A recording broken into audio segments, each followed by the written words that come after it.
Hello, I hope everyone had a wonderful Easter. This video, I am going to revisit ovarian cancer. If you've been here a while and you know my story and you just want to click out, I'll see you in the next one and that's fine. But I have been getting some questions. People are finding old videos and they have questions for me on the ovarian cancer. And the concerning thing for me is reading these questions is I'm getting the distinct impression that the same thing is going on with these women that went on with me and generations before me. They're being told, you don't need this, you don't need that, you're too young, I'm sure you're fine, you're just older and you're tired. This is what I'm hearing, and that really aggravates me, to say the very least.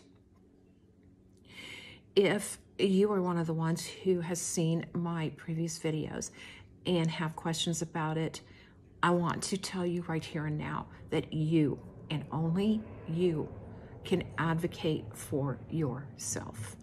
Please don't listen when they tell you all those excuses that they have.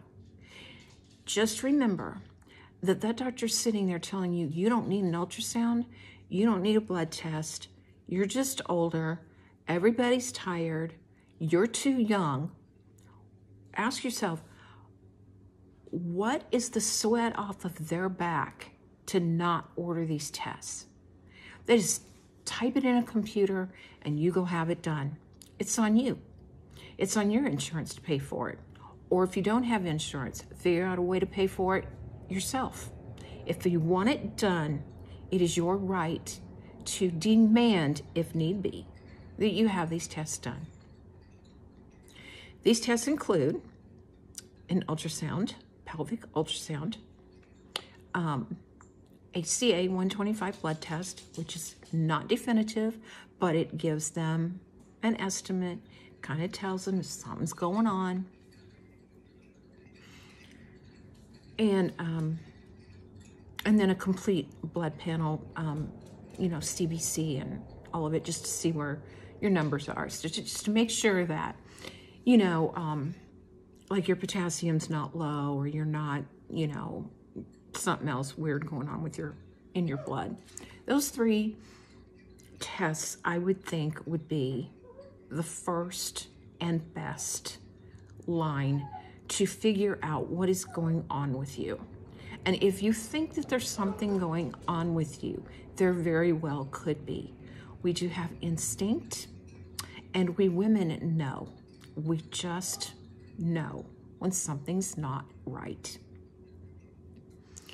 Some of the symptoms that you may be experiencing, but it's not conclusive and doesn't mean that you have ovarian cancer, could include unrelenting heartburn, bowel changes, fatigue, loss of appetite, loss of weight. What else was there? There's like the big five. And out of those five, I had the heartburn, the bowel changes, and bloating. Bloating's another one, and I had bloating. So I had three big symptoms. The bloating didn't happen until later. The fatigue, the bowel changes, and the heartburn started. I had been dealing with that for some time, months. The only thing that sent me to the doctor, because I kept telling myself, I'm working too hard. I hate my job. I'm stressed out. I'm a 56-year-old woman. I've still got, things to do and a job to go to and, talk myself out of it. I had a history of ulcers, so I thought maybe that was coming back. I started treating myself again with stomach medicine, but it wasn't helping. And when I say bowel changes, and I've been asked this question, so I'm just going to spit it right out there, it means horrible, horrible cramping, like you are trying to give birth to your colon, is the way that I explain it, and the way I told my dad. I'm not my dad, my doctor, my dad. And then followed by horrendous diarrhea. And that weirdness about that was that it happened every single morning. I could set my watch by what time. I'd be in the bathroom 20, 25 minutes, suffering, almost screaming with pain. And then when it was over, it was over. And I could go back to my desk, back to my job, get my water, and have a normal day. And when I say fatigue, I was tired. There was a lot of Fridays that I thought, you know, I just need a 3-day weekend. I ate up a lot of my PTO time by doing that. And the 3 days was never enough. It was never enough to recoup. And while I would be asleep, sometimes I would be dreaming that I was on a road or somewhere walking or running or just, you know, trudging along. And in my dream, I was trying to find a place to lie down because I was so tired in my dream, but I was really asleep. Isn't that weird? I mean, that describes the fatigue. So had it not been for an ovarian cyst that was painful, that sent me to my primary, they never would, I mean, I wouldn't be here because I was almost stage 4 when I was finally diagnosed anyway. But at 56, he told me I shouldn't be having ovarian cysts anymore. And so he sent me to gynecology. One thing led to another. They did the CA-125. They did the ultrasound. In 6 weeks, they repeated the ultrasound. The cyst was gone, but the CA-125 was still elevated. So that was followed by a couple of more ultrasounds. And ultimately, they saw the cancer on my ovary. Ever since I was like 12 or 13 years old, if I did get an ovarian cyst, and it was normal when you're younger, it was always on the right. I was always having problems with my right ovary. Always. It always hurt. It was always causing me problems. And so when she diagnosed me, when the radiologist diagnosed me, she said, so I'm going to send this over to your gynecologist. You do have ovarian cancer on the left, she said. And I said, you mean the right? And she said, no, I mean the left. So weird, right? Cancer's so sneaky.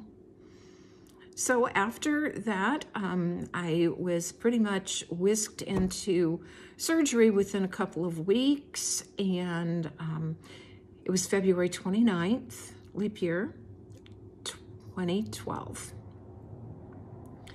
And I had had all these symptoms for several months that I did nothing about. And that doesn't mean it's my fault. It just means that I had reasons as to why everything was happening. And it wasn't the fault of my physicians, because my doctors did believe what I was saying. And they didn't just blow me off. So please don't let them do that to you. It is your right to have these tests done. And it's not coming out of their pocket. Just keep that in mind. After the surgery, I did 6 months worth of chemo. The chemo really did not work, believe it or not. It's supposed to reduce the CA-125 result back down to normal limits, which is under 35. Mine was 76 at the end. I said, I'm not doing any more. It was really making me sick. And I said, if this is the way I'm gonna go out, then this is the way I'm gonna go out. But I didn't, obviously. And I don't think it didn't mess with my head for a lot of years. I mean, it still crosses my mind. You know, I see my oncologist every 6 months. And of course, it's always, is this going to be the time that, you know, he says something's going on, or I'm going to tell him about some pain and he's going to say, well, yeah, because the last time I was having some pain in my lower left side, we did a scan. It was clear. That was in December. So still, you know, still living with it, still going through it. Why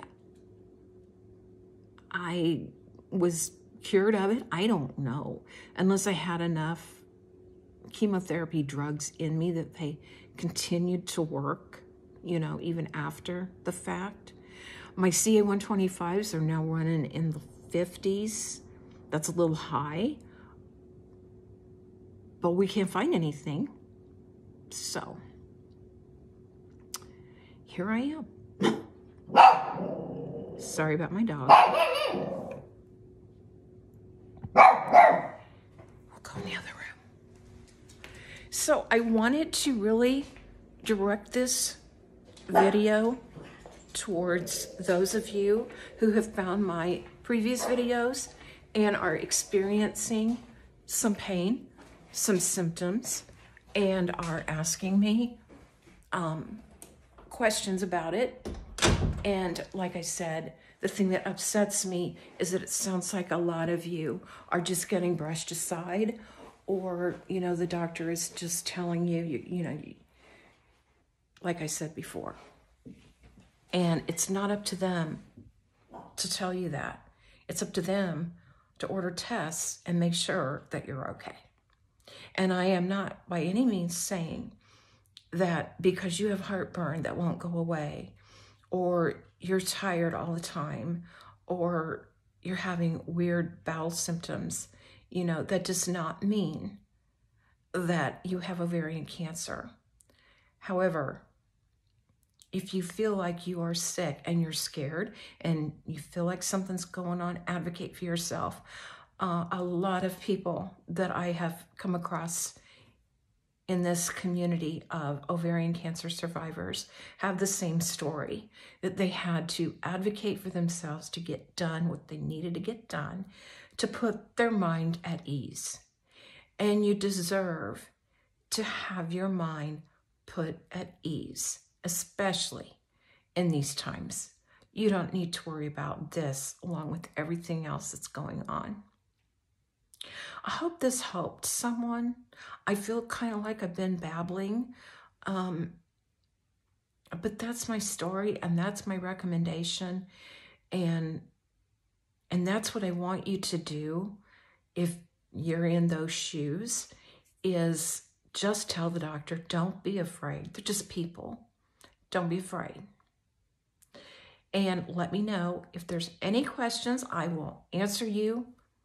Most times YouTube lets me see all of my comments. So when I see them, I will answer you, I promise. If you have any questions, leave them in the comment section below, and I will talk to you later.